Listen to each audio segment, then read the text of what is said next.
Hello നമസ്കാരം. ഇന്നൊരു prawns fry ആയിട്ടാണ് ഞാൻ വന്നിരിക്കുന്നത്. പ്രോൺസ് ക്ലീൻ ചെയ്തത് 1/2 കിലോ, പിന്നെ 3 വെളുത്തുള്ളി അല്ലി, ഒരു കഷ്ണം ഇഞ്ചി, കുറച്ച് കറിവേപ്പില. അപ്പം നമുക്ക് ആദ്യം തന്നെ വെളുത്തുള്ളി ഇതിൽ വെച്ചൊന്ന് ചതച്ചെടുക്കാം. ഇഞ്ചിയും വെളുത്തുള്ളിയും ഞാൻ നന്നായിട്ട് ചതച്ചെടുത്ത് വെച്ചിട്ടുണ്ട്.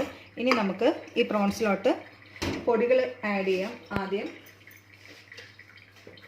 അത് നിങ്ങളുടെ എരിയുടെ അനുസരിച്ച് വേണം. പ്രോൺസിൽ കുരുമുളക് പൊടി ആഡ് ചെയ്യാൻ. ഞാനിവിടെ ആഡ് ചെയ്യുന്നുണ്ട് കുരുമുളക് പൊടി, മുളക് പൊടി,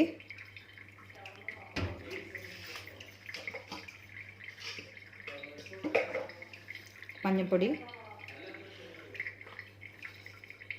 ഉപ്പ് ആവശ്യത്തിന്, പിന്നെ ഇഞ്ചി,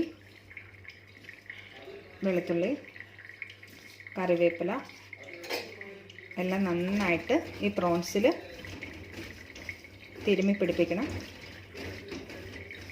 അതിനുശേഷം നമ്മൾ 5 മിനിറ്റ് വെയിറ്റ് ചെയ്തിട്ട് മാത്രമേ ഫ്രൈ ചെയ്യാൻ വേണ്ടിയിട്ട് ഉപയോഗിക്കാവുള്ളൂ. അപ്പം നമുക്ക് 5 മിനിറ്റ് കഴിഞ്ഞിട്ട് ഫ്രൈ ചെയ്ത് നിങ്ങളെ കാണിക്കാം.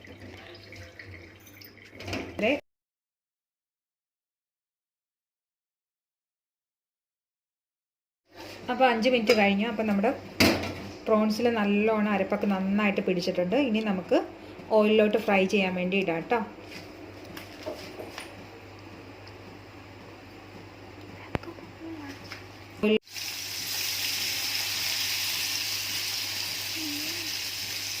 കുറച്ച് ഓയിൽ ഒഴിച്ചാൽ മതി, ഒരുപാട് ഓയിൽ ഒഴിച്ചു കൊടുക്കരുത് കേട്ടോ.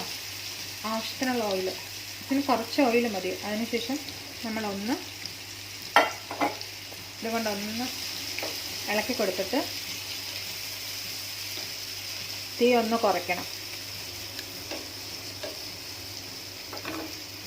തീ കുറച്ച് കഴിഞ്ഞിട്ട് അടപ്പെടുത്ത് ഒന്ന് അടച്ച് ഒരു 5 മിനിറ്റ് നേരം ഒന്ന് അടച്ച് വെച്ച് വേവിക്കണം.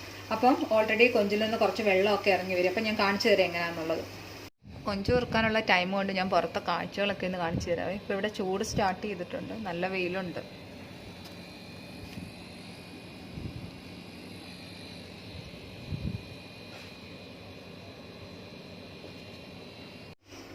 അഞ്ച് മിനിറ്റ് കഴിഞ്ഞ് ഇപ്പം വേണ്ട കൊഞ്ചിൽ നന്നായിട്ട് വെള്ളമൊക്കെ ഇറങ്ങിയിട്ടുണ്ട്. ഇനി അടച്ചു വെക്കരുത്, ഇനി തുറന്ന് വെച്ചിട്ട് വേണം നമ്മൾ കുക്ക് ചെയ്യാനായിട്ട് കേട്ടോ.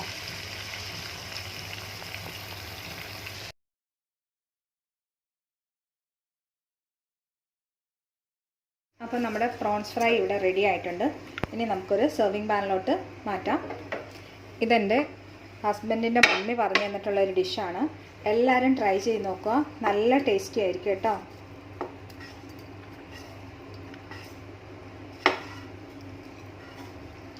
അപ്പോൾ ഇത് ട്രൈ ചെയ്തിട്ട് നിങ്ങളുടെ അഭിപ്രായങ്ങളൊക്കെ കമൻറ്റ് ബോക്സിൽ സെൻഡ് ചെയ്യുക.